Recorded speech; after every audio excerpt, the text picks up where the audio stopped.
5वीं मंजिल पर खड़ा हुआ एक इंजीनियर ज़मीन पर काम कर रहे एक मज़दूर को कुछ निर्देश देने के लिए आवाज़ दे रहा था, लेकिन मज़दूर अपने कामों में बिजी था। वह इंजीनियर की आवाज़ को नहीं सुन रहा था। कुछ सोचते हुए इंजीनियर ने 100 का नोट नीचे ज़मीन पर गिराया। उसने सोचा, 100 का नोट देखते ही मज़दूर ऊपर की ओर देखेगा तो हम उसे कुछ ज़रूरी निर्देश दे देंगे।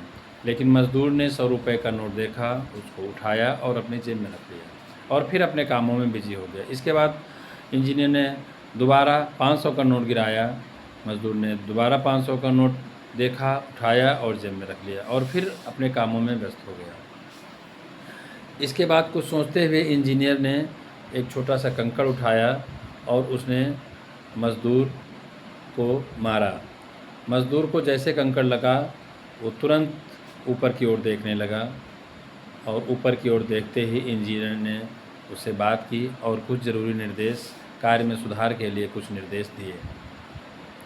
अब ये हमारे जीवन में यही इंजीनियर और मज़दूर का खेल चलता है, यही काम चलता है। जैसे मज़दूर हम लोग हैं, इस संसार के लोग मज़दूर हैं और इंजीनियर ईश्वर है। ईश्वर हमें समय समय पर इंजीनियर के रूप में निर्देश देना चाहता है, हमारा जीवन सुधारना चाहता है, लेकिन हम इस संसार में आकर के इस सांसारिकता में इतना भूले हुए हैं कि भगवान के बताए गए रास्ते का, भगवान के बताए निर्देशों का पालन नहीं करते हैं।